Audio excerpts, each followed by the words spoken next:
اعوذ باللہ من الشیطان الرجیم بسم اللہ الرحمن الرحیم. اب ہمارے جو ہے کلاس صرف اترال صفحہ نمبر 9 خطبہ میں بسم اللہ الرحمن الرحیم. خطبہ میں مصنف کا لفظ صرف کا استعمال کرنا برات استحلال کے طور پر ہے. کہ مطلب برات استحلال مقدمہ میں ایسے الفاظ کا ذکر کرنا جن سے مباحث کتاب کی طرف اشارہ ہو. یعنی کتاب میں جن چیزوں پہ بحث کی گئی ہے اس کی طرف اشارہ ہے، اس لیے صرف کا لفظ انہوں نے خطبے میں استعمال کیا ہے. کہاں پہ کیا ہے جی؟ یہ دیکھو صفحہ نمبر 8 پہ جلدی سے آ جاؤ. وَصَرَفَ أَنفَاسَهُ الْمُقَدَّسَةَ، یہ بھی ادھر بھی آیا ہوا ہے، اوپر آیا ہوا ہے الحمدللہ الذی وفقنی لصرف ریعان الشباب. یہ دو جگہ تو نظر آ گیا جو صرف کا لفظ استعمال کیا ہے اس پہ یہ بحث فرما رہے ہیں کہ کیوں کیا ہے. اس لیے کیونکہ اس کتاب میں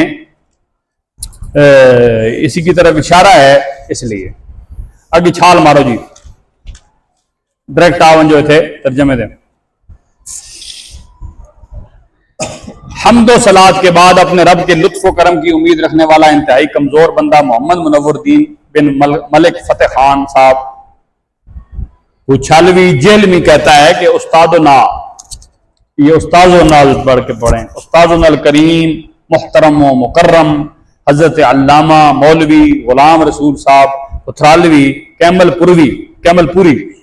کیمل پور کا اب نام اٹک ہے کہ پاس صرف فترال پڑھتے ہوئے مجھے یہ خیال آیا، صرف فترال پڑھتے ہوئے یعنی ان کو پڑھنے کہ قوت حافظہ کا کوئی اعتبار نہیں. یعنی آپ کا جو حافظہ ہوتا ہے نا، حافظہ جس میں آپ چیزیں یاد رکھتے ہیں، وہ عمر کے ساتھ ساتھ یہ کمزور ہوتا ہے. تو یہ وہ بات کر رہے ہیں کہ کوئی اعتبار نہیں. اور استاذ الکریم کی تقاریر جو کہ نایاب موتی ہیں ان کو قلم بند کر لوں. آپ تو ان شاگردوں میں سے ہو نا کہ ایک لفظ بھی فالتو نہیں لکھتے، جو کہا جاتا ہے وہ بھی بڑی مشکل سے لکھتے ہو. پہلے جو شاگرد ہوتے تھے وہ استاد کی جو درس میں ایک ایک بات ہوتی تھی وہ لکھ لیتے تھے، بعد میں وہ ملفوظات عثمانیہ بن جاتے تھے اگر میرے بنے تو، یا ملفوظات اعلی حضرت ہے، یا ملفوظات امام کیا کہتے ہیں ان کو داتا علی اجویری ہے، یا جتنے بھی وہ اس طرح شاگردوں کے کام ہے. یہ ان کی اپنی لکھی ہوئی ذاتی کتابیں نہیں تھی، وہ تو بس فرما دیتے تھے فرمان. تو اس لیے انہوں نے یہی کہا ہے کہ ہم کہتے ہیں کہ استاد صاحب کی تقاریر جو ہیں جو کہ نایاب موتی ہیں. نایاب کا مطلب کیا ہوتا ہے؟ نہ ملنے والا. ٹھیک ہے، تو ان کو قلم بند کر لوں. اور زمانہ طالب علمی میں ہی بعض طلبہ اس کتاب صرف اترال کو فقیر مصنف کے پاس پڑھ رہے تھے. یعنی میں نے وہ تھوڑی سی کوشش کی، نتیجہ یہ نکلا کہ میں جب ابھی پڑھ ہی رہا تھا تو بہت سارے طلبہ وہی کتاب مجھ سے پڑھتے تھے. واہ. انہوں نے مجھ سے کہا کہ صرف بترال کے مصنف حضرت علامہ مولانا غلام رسول بترالوی انتقال فرما چکے ہیں اور فیض رسانی کا چشمہ بند ہو گیا ہے. اس وجہ سے اس عظیم کام کی اشاعت کے لیے میں کمر بستہ ہو گیا اور صرف بترال کا فارسی میں ترجمہ کر دیا تاکہ حضرت علامہ غلام رسول مصنف صرف بترال کا فیض علمی پنجاب کے علاقے تک محدود نہ رہے بلکہ ہندوستان سرحد افغانستان کے تمام اضلاع میں پہنچ جائے. اضلاع ضلع کی جمع ہوتی ہے. اور اس کتاب کے قوانین علمی اور فنی لحاظ سے نقائص اور اغلاط سے مبرہ ہیں، تفصیل کے ساتھ بیان کیے گئے ہیں. اس لیے حضرت مصنف نے کار خیر میں بہت زیادہ کوشش فرمائی تھی تاکہ علم صرف کی دوسری کتابوں کی حاجت نہ رہے اور قوانین کی ترتیب اتنی شاندار رہے کہ دوسری کتابوں میں دیکھنے کو نہیں ملتی. اور صرف بترال کے مقدمہ میں جو کمی تھی میں نے اس کو مکمل کر دیا اور جو چیزیں ضروری تھیں میں نے ان کو تحریر کر دیا. اس کتاب کا نام صرف بترال المعروف بمرات بوچھال رکھا. طلبہ اور اساتذہ دونوں سے میری درخواست ہے کہ نیک دعاؤں میں مجھے یاد رکھیں. اگر کوئی غلطی دیکھیں تو اس سے چشم پوشی کرتے ہوئے درگزر فرمائیں. چشم پوشی یعنی نظر کے چرانا. بھائی ماں معاف کرے ہو، یہ نہیں جو نب کے بہ رہا ہو گئے اس کی تھی کیوں ہے. اچھا اس کی اصلاح فرما دیں، اس لیے کہ انسان خطا اور نسیان سے مرکب ہے. خطا بھولنے کو کہتے ہیں اور نسیان بھی بھولنے کو کہتے ہیں. خطا گناہ کو کہتے ہیں، غلطی کو. اچھا جی، اور ہر صاحب علم سے بڑھ کر کوئی علم والا ہوتا ہے. جتنے بھی علم والے ہوتے ہیں نا ان سے اوپر کئی بڑے بڑے علم والے ہوتے ہیں.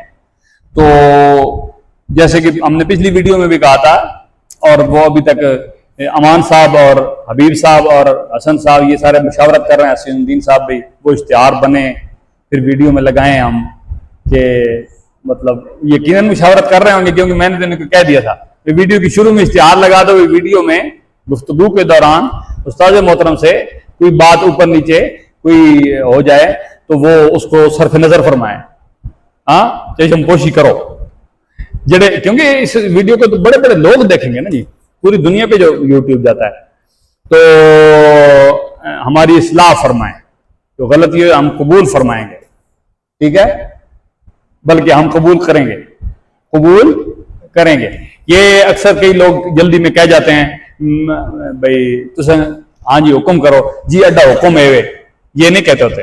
اگر آپ کو کوئی بڑا بندہ کہہ دے کہ جی حکم کرو کہ جو آیا ہوتا جی بے عرض اس طرح، ہاں، یا بندہ بعض اوقات کہہ دیتے ہیں کہ اساں یہ فرمایا جی، یہ نہیں. اپنے بارے میں آپ اس طرح نہیں کہیں گے، دوسرے کوئی کہہ دے بھائی قاری صاحب نے فرمایا، میں بولوں گا میں نے یہ کہا ہے، ٹھیک ہے. یہ تھوڑا سا ہوتا ہے، وہ ان چیزوں کو خیال رکھنا چاہیے. اس لیے کہ انسان خطا اور نسیان سے مرکب ہے اور ہر صاحب علم سے بڑھ کر کوئی علم والا ہوتا ہے. میری طرف سے کوشش کرنا ہے اور تکمیل مکمل کرنا من جانب اللہ ہے. پڑھو ذرا اس لفظ کو، شفا پڑھو نا، شفا من جانب اللہ ہے. من جانب لفظ یہ سعادت اللہ ہی کی طرف سے ہے، اسی ذات پر میں بھروسہ کرتا ہوں، اسی کی طرف لوٹ کر جانا ہے. آخر میں ہماری دعا ہے بے شک تمام امور اللہ تعالیٰ کی طرف سے ہیں اور اچھے کام کی توفیق اللہ پاک کی طرف سے ہی ہے. اسی پر میرا بھروسہ اور اسی کی طرف ہی رجوع ہے. آخر میں ہماری یہی پکار ہے کہ قیامت تک تمام تعریفیں اللہ تعالیٰ کے لیے ہیں جو تمام جہانوں کا پالنے والا ہے. تھوڑا سا اس کو پڑھ لیتے ہیں کیونکہ یہ آلریڈی ہم نے پڑھا ہوا ہے، تو اس کو تھوڑا سا کر لیتے ہیں. صفحہ نمبر 12 جی.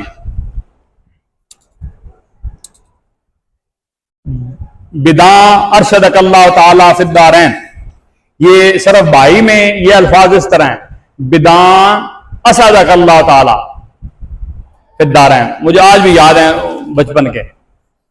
تو یہ فارسی کی کوشش آپ کریں گے نا اس کو تھوڑا تھوڑا پڑھنے کی، تو آپ کو فارسی پڑھنے بھی آ جائے گی اس طرح ایسا. جان لے اللہ تعالیٰ اللہ پاک تجھے نیک بخت بنائے. دونوں جہانوں میں علم صرف کی تعریف یہ وہ علم ہے کہ جس میں اچھا یہ انہوں نے پہلے کیا دعائے کلمہ ہے نا، جان لے اللہ پاک تجھے نیک بخت بنائے دونوں جہانوں میں. تو یہ سب سے بڑی دعا ہے کہ اللہ تعالیٰ تجھے نیک بخت بنائے. یہ اس حدیث شریف میں آپ کو تھوڑی سی سنا دیتا ہوں جلدی سے. حدیث شریف میں آتا ہے کہ یہ جو نیک بخت لوگ ہوتے ہیں نا، یہ پیدا ہی نیک بخت ہوتے ہیں، اور بد بخت جو ہوتے ہیں وہ پیدا ہی بد بخت ہوتے ہیں. تو آپ خوش قسمت لوگوں میں سے ہو کہ اللہ تعالیٰ نے آپ کو نیک بخت پیدا کیا. یہ نیک بختوں کا کام ہے، بد بختوں کو اس کام کے لیے اللہ قبول ہی نہیں فرماتا. ٹھیک ہے، تو اس لیے اللہ تعالیٰ ہمارے والدین، ہمارے آباء و اجداد جتنے بھی گزرے ہیں، جن کے ذریعے ہم اس دنیا پہ آ گئے ہیں اور نیک بختی پہ ہیں الحمدللہ، آپ ان کے لیے دعا فرما دیں کہ اللہ ان کے درجات بلند فرمائے، چاہے وہ زندہ ہیں چاہے وہ اس جہان سے وصال کر گئے ہیں، انتقال کر گئے.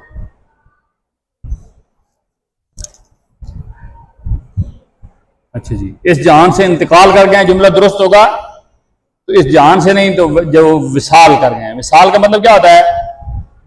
ملنا. کس سے ملنا؟ اللہ کریم سے. یعنی جب ہم کہتے ہیں نا فلاں وصال فرما گئے، اس کا مطلب یہ ہے کہ وہ اللہ کے پاس چلے گئے. کتنی بڑی خوش قسمتی ہے ان لوگوں کی. اچھا جی، علم صرف کی تعریف دی. یہ وہ علم ہے کہ جس میں کلمات کی بناوٹ اور ان کی اس تبدیلی کا بیان ہوتا ہے جو اعراب کے علاوہ ہو، یعنی زبر زیروں کے علاوہ. اس علم کی غرض یہ ہے کہ انسان کلمات عربیہ کا تلفظ صحیح طور پر ادا کر سکے. اس علم کا موضوع کلمہ صیغہ ہونے کے اعتبار سے ہے.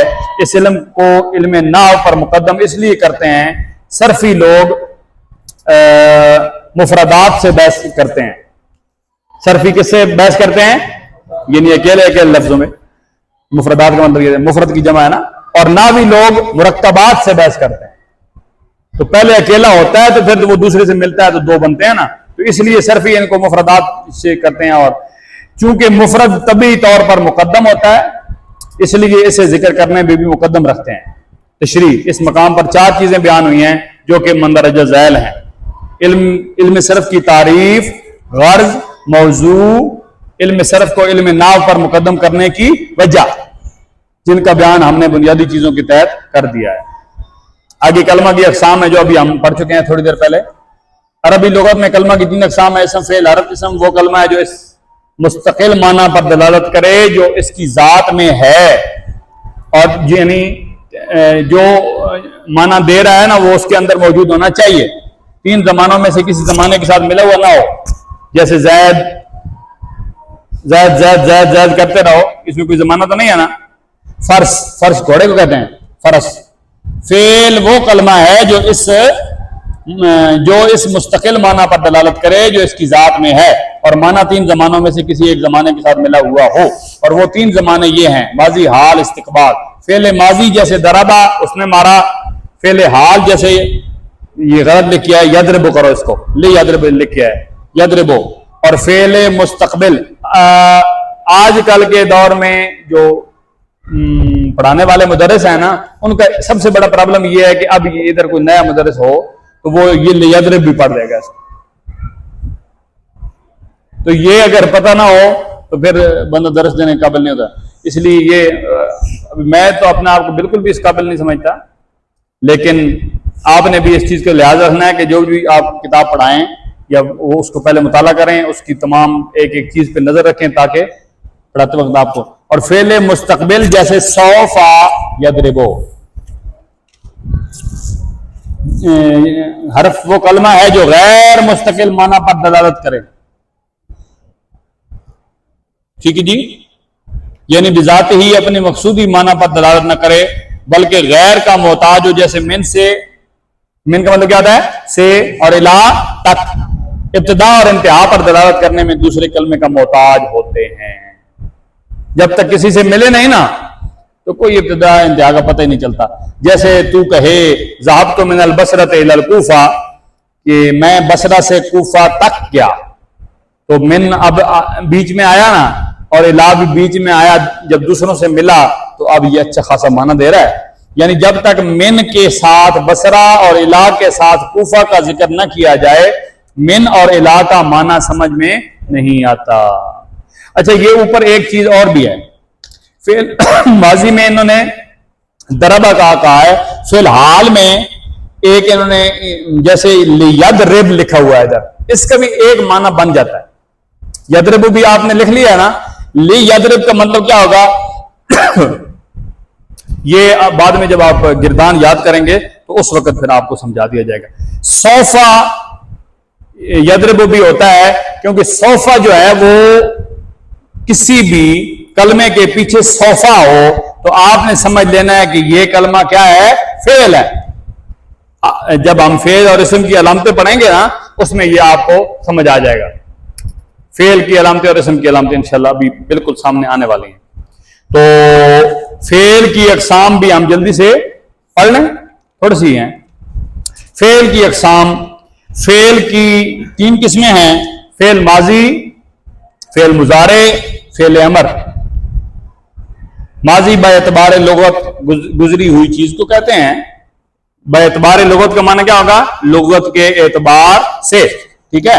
اور باعتبار اصطلاح یعنی کہ وہ فعل ہے جو گزرے ہوئے زمانے میں کسی کام کے واقع ہونے پر دلالت کے لیے بنایا گیا ہو. اصطلاح بتایا تھا نا آپ کو کہ ایسا معنی جو بزرگ جو علماء کسی لفظ کا معنی طے کریں اور سارے اس پہ متفق جائیں اس سے اصطلاح کرتے ہیں. ٹھیک ہے. وہ فعل جو گزرے ہوئے زمانے میں کسی کام کے واقع ہونے پر دلالت کرنے کے لیے بنایا گیا ہو، جیسے دربا مارا اس ایک مرد نے گزرے ہوئے زمانے میں، اور دحرجا لڑکھایا لڑکھانا، جیسے کوئی اونچی جگہ ہو تو وہاں سے کوئی پتھر بندہ نیچے پھینکے نا تو وہ لڑکتے لڑکتے نیچے پہنچتا ہے، اس کو کہتے ہیں. یا کسی بندے کو بھی تجربہ کر لینا کبھی اونچی جگہ سے پھینکے نہیں مطلب رڑا کے، بھائی لڑک بھائی کیا کر رہے ہو بھائی اس کو کیوں نیچے کر رہے ہو بھائی ہم ذرا لڑکنا دیکھ رہے ہیں ابھی کیسے ہوتا ہے لڑکنا. ہاں اس میں سارے کل بنے. اچھا جی. اور لڑکایا اس ایک مرد نے گزرے ہوئے زمانے میں. مضارع لغت میں مشابہ کے معنی میں ہے اور باعتبار اصطلاح مضارع وہ فعل ہے جو کسی کام کے زمانہ حال استقبال میں پیدا ہونے پر دلالت کرے. جیسے یضرب مارتا ہے وہ ایک مرد، سوف یضرب وہ مارے گا ایک مرد. سوف کہاں آیا ہوا ہے سورت میں؟ کلا سوف تعلمون ثم کلا سوف تعلمون. تو اب تعلمون آپ سے پوچھے کوئی سوف تعلمون کیا ہے تو آپ کیا بولیں گے؟ فعل ہے. کیا ہے؟ کیونکہ اس کے شروع میں سوف آیا ہوا ہے. شاباش. اچھا جناب.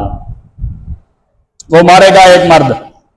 امر لغت میں حکم دینے کو کہتے ہیں، اور اصطلاح میں فعل امر وہ ہے جو مخاطب کو کسی کام کا حکم دینے کے لیے وضع کیا گیا ہو. وضع کا مطلب کیا ہوتا ہے؟ بنانا، بنایا گیا. اچھا ہو جیسے اقرا تو پڑھ. ٹھیک ہے جی. تشریح یہاں سے مصنف علیہ الرحمہ نے فعل کی تقسیم کی ہے 3 اقسام کی طرف، یعنی فعل ماضی، فعل مضارع، فعل امر کی طرف، جن میں سے ہر ایک کا لغوی معنی. اس لفظ کو درست کر لیا آپ نے؟ یہ بعد کا سو امر کی طرف، جن میں سے ہر ایک کا لغوی اور اصطلاحی معنی بیان کیا ہے اور 7 مثالیں بھی دی گئی ہیں. انشاءاللہ اس سے آگے صفحہ نمبر 14 سے آگے ہم اگلی کلاس سٹارٹ کریں گے. یا یہ ادھر تک پڑھ لیں؟ نہیں ٹھیک ہے. بس اس کی تفصیل تو اسی کی چل رہی ہے، لیکن یہ انشاءاللہ ہم اگلی کلاس میں پڑھنے کی کوشش کریں گے بشرط زندگی. وفوض امورنا الی اللہ ان اللہ بصیر بالعباد اللہ خیر حافظ و ارحم الراحمین. وآخر دعوانا ان الحمد للہ رب العالمین.